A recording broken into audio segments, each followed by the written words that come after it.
യാതൊരു തെളിവുകളുമില്ല, ചർച്ചകൾ നടന്നിട്ടില്ല, ഒരു ഗുണവും ചെയ്യില്ല, അതുകൊണ്ടെന്താ ഞാനിതൊന്നും സ്വാഗതം ചെയ്യാൻ പോകുന്നില്ല.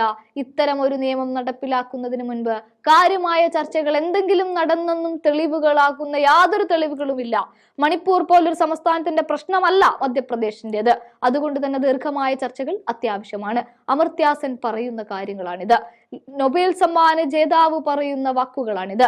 സംഗതി എന്താണെന്ന് വെച്ചാൽ ഭാരതീയ ന്യായ സംഹിത വേണ്ടത്ര ചർച്ച നടത്താതെ നടപ്പിലാക്കിയതാണെന്നും അതൊരു മാറ്റവും സൃഷ്ടിക്കാൻ പോകുന്നില്ലെന്നും ലോക പ്രശസ്ത സാമ്പത്തിക ശാസ്ത്രജ്ഞനും നൊബേൽ സമ്മാന ജേതാവുമായ അമർത്യ സെൻ പറയുമ്പോൾ അതിന് വില കൽപ്പിക്കേണ്ടതാണ്. ഇന്ത്യൻ ശിക്ഷാ നിയമം മാറ്റി ന്യായ സംഹിത അവതരിപ്പിക്കുമ്പോൾ വലിയ തോതിൽ ചർച്ചകൾ നടത്തേണ്ടതായിരുന്നു എന്നും അതിന് തയ്യാറാകാതിരുന്നത് കൊണ്ട് തന്നെ കാര്യമായ മാറ്റങ്ങളൊന്നും ഈ നിയമത്തിലൂടെ കൊണ്ടുവരാൻ കഴിയില്ലെന്നാണ് കൊൽക്കത്തയിലെ ശാന്തി നികേതനിൽ അമർത്യ സെൻ മാധ്യമപ്രവർത്തകരോട് പറഞ്ഞത്. ആവശ്യമായ ചർച്ചകൾ നടത്താതെ അധികാരത്തിന്റെ ബലത്തിൽ നടത്തുന്ന ഇത്തരം മാറ്റങ്ങൾ ഒരു തരത്തിലും സ്വാഗതം ചെയ്യാൻ സാധിക്കില്ല എന്നും അദ്ദേഹം കൂട്ടിച്ചേർത്തു. അധികാരത്തിന്റെ ബലത്തിൽ എന്ന അടിവര.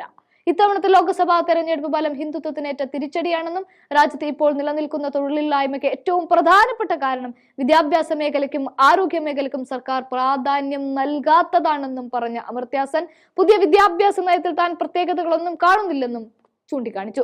പുതിയ ക്രിമിനൽ നിയമങ്ങളായ ഭാരതീയ ന്യായ സംഹിത, ഭാരതീയ നാഗരിക് ശിക്ഷാ സംഹിത, ഭാരതീയ സാക്ഷ്യ അധിനിയം എന്നിവ പ്രാബല്യത്തിൽ വന്നത് ജൂലൈ 1 മുതലാണ്. കഴിഞ്ഞ ഡിസംബറിൽ 148 എംപിമാർ സസ്പെൻഷനിലായ സമയത്താണ് കേന്ദ്ര ആഭ്യന്തരമന്ത്രി അമിത്ഷാ പാർലമെന്റിൽ ഈ നിയമം അവതരിപ്പിച്ച് പാസാക്കുന്നത്. പാർലമെന്റ് അതിക്രമണത്തിൽ ആഭ്യന്തരമന്ത്രി അമിത്ഷാ വിശദീകരണം നൽകണമെന്നാവശ്യപ്പെട്ട് പ്രതിഷേധിച്ചതിനെ തുടർന്നാണ് എംപിമാരെ സസ്പെൻഡ് ചെയ്തത്. IPC, CRPC, Indian evidence act എന്നിവയ്ക്ക് പകരമാണ് പുതിയ ക്രിമിനൽ നിയമം അവതരിപ്പിച്ചിരിക്കുന്നത്. 148 പേരെ പുറത്താക്കിക്കൊണ്ട് പാസാക്കിയ ഈ നിയമത്തിന് ചർച്ച ചെയ്തു എന്നതിന് എന്ത് തെളിവാണ് ഉള്ളത് എന്ന് ചോദിച്ചുകൊണ്ടാണ് അമർത്യ സെൻ ഇത് ഞാൻ അംഗീകരിക്കാനോ സ്വാഗതം ചെയ്യാനോ പോകുന്നില്ല എന്ന് പറയുന്നത്.